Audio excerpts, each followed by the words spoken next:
I have never been plummeted into such a deep, dark like hell of this abyss of unknowing.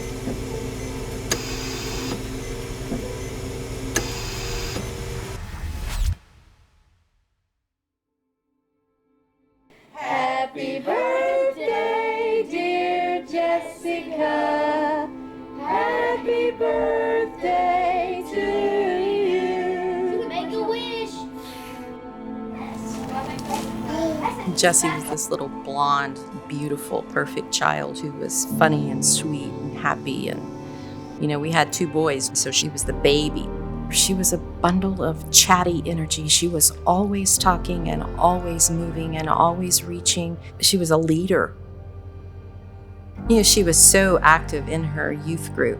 One of the things they do on spring break is they decided to go to Glenwood Springs, Colorado on a ski trip. So it was like her last day to ski. The slopes were really slick that day. So she fell sliding down this blue slope head first and crashed into the bottom of an aspen tree trunk. And that's when I got a phone call. And Justin was on the other end of that phone. And he said, "Hey, Mom, Jess has had an accident and it's bad." And I'm like, "Right, Justin, cut it out. What's going on? What's up?"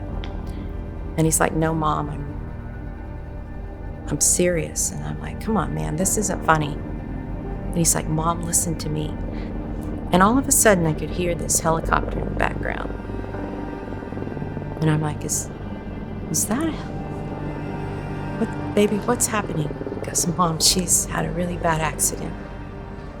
And the helicopter's here and they're gonna life flight her to Grand Junction Hospital."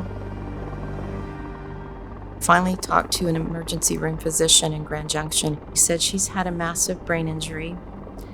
Her ski goggles have been embedded into her right frontal lobe, and we need to go in there and we need to get them out. She has a depressed skull fracture. We need to go in and we need to repair that and lift that skull back up.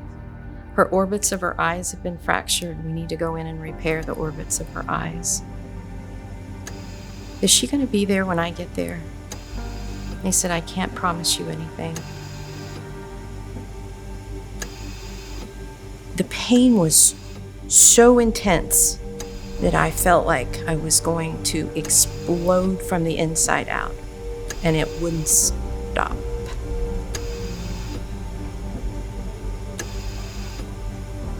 The life that we had that was incredibly wonderful, full of so much life, was gone forever. Go hard.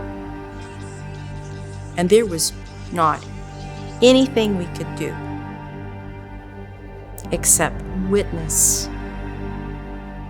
this unimaginable, horrific devastation of your child. I could never imagine ever going through something as horrific as that. I was paralyzed with the fear that I would never see her again.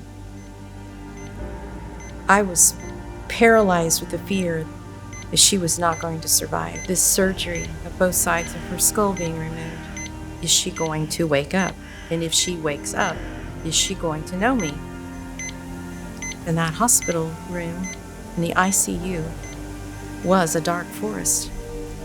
I could not see 1 inch in front of me. I had no idea how to navigate all of those horrific things that were happening. There's all these scary sounds in the dark forest, and I remember hearing them. And I could not find one story in the middle of the night online that said this was survivable, this was recoverable with any kind of quality of life. And yet there's this hope. There's this hope that there's a presence in this dark forest. And all of a sudden I found myself whispering, "Okay, God, If you want to recover her to some kind of quality of life, I'll write that story for that one person who's desperately searching for hope so they can find Jesse's story. You are never alone in that dark forest.